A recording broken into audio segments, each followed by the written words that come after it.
the theme that I've been asked to speak on was a theme that I've had to do a lot of research on. And I can see people in this room far more of an expert on it than myself. Because no matter how much I may research and study the role of the African woman, since I'm not an African woman, I only know half of the truth. So that in the questions and answers and in the comment section, I invite, I implore, I ask very strongly that the sisters here remark and comment on the things that I'm about to say. Because clearly my version of what I'm going to say may not be from where you're coming from. But I'm hoping that as an African human being, having experienced what I've experienced, that I can at least start to get things going, to have us start to think about certain things. I've given a handout to all those that have come, and we will continue to give handouts. And the reason why I've done that is because I represent an institution, an organization known as the Per Ankh. Many of you are a part of it, some of you know of it. And so much of what I do, much of what I say comes out of this experience. We are facing very critical times ahead as a people. And one of the things that I would like to first stress is that I'm not coming necessarily to speak on the history of it. I'm really coming to speak on science and math. Because as I view us and as I hear people talk about us, as I watch like it is today, focused on the 5 trips, the 5 countries that President George Bush went on a few weeks ago, this being August 24th, 2003. I've come to realize what a great people we really are.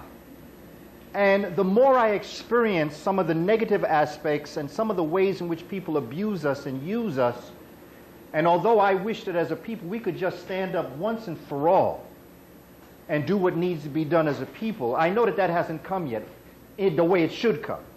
The fact that we're here, we're doing it. So it's happening as we speak. But I just can't help but admire us and respect us. And I found it very appropriate that we would speak on the role of the African woman and the role that she plays. But not just from a woman's perspective, because that would limit my abilities to speak on this issue a great deal. And so the handouts that I've given you reflect what I'm calling astronomical biology and biological astronomy. Because again, in the Per Ankh, we always try to focus on science. And now, science, according to the research we've done on our ancestors, represents all knowledge. This is why one of the characteristics of God, creator, however we would like to call this creative force, this greater being, is omniscient. And scient meaning knowing, all knowing. So science is all knowledge. And in ancient Kemet, it was represented by a bird, by an ibis bird, a bird with a very long nose. But to stop there would only tell half the story, because this ibis bird has a counterpart. I don't want to use the word wife, because in ancient Kemet they didn't use those kinds of terms. It was the other side of whatever that entity was. It was a counterpart. It was what made that entity complete. And the counterpart to this ibis bird, Tehuti, or Thoth, or Jehuti, was a female known as Ma'at. And Ma'at also was a bird. Ma'at, very interestingly, represented a female ostrich, because that's what the feather was from. It was from an ostrich. And Ma'at was the counterpart to Tehuti. Ma'at representing balance and justice, representing the path, all things that would balance and keep things in place. So it's interesting that you would have knowledge, but that the counterpart of knowledge would be a path. So that the path is what keeps you on the road to knowledge. Because our ancestors believed in duality. They believed in twinness. So one of the first things we have to talk about is the fact that from an African perspective, from the research that we've looked at, whether it be the Dogon, whether it be the Moors of North Africa, which encompass a large numbers of different groups of people, the Moors meant black. Just like the word Ethiopia meant burnt faces. Now, I want to also caution us this. These are not our words. These are words that were put on us. We would not call ourselves black, because we were black. We were called black by people who were not black. So the word Ethiopia, although all language now, we know language as Africans moved around the planet, all human life being African, of course we invented language, we invented writing, so that's already known.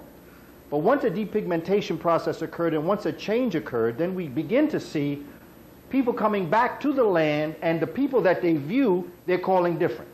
It is just like this Native American celebration that's about to come through, the Shinnecock out on Long Island. Then you have the Matinacock on Long Island. These are the original Native American peoples.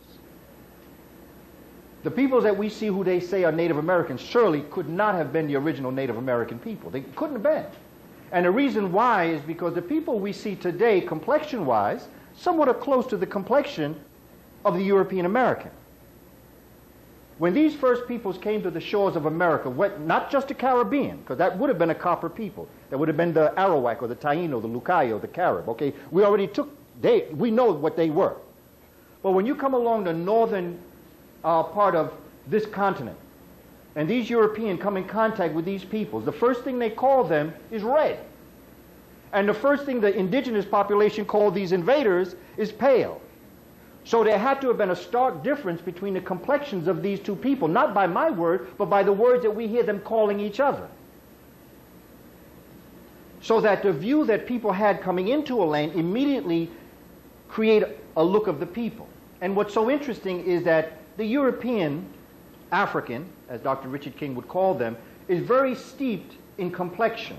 And that is why Dr. Du Bois said at the turn of the century that last century, the 20th century, the biggest problem of the 20th century would be along the color line, not the culture line, not the ethnic stock line, but along the color line. So that if you were a certain complexion, that would make you nearer to a better, and the darker you were, made you less. So that Europeans are not caught up in culture, they're not caught up so much in race, because there is only one race. What they're caught up in is the initial physical, visual view of what they're looking at, they judge you by.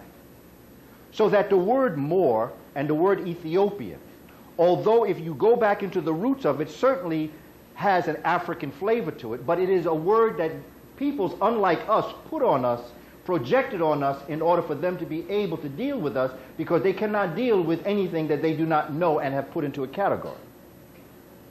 So that as we look at the words that we're going to use today, and as we go through this path of righteousness and of knowledge, of science, we're going to see a few things. And what I'd like to just do is outline for us just an understanding, just from an astronomical point of view. We're talking about a black hole.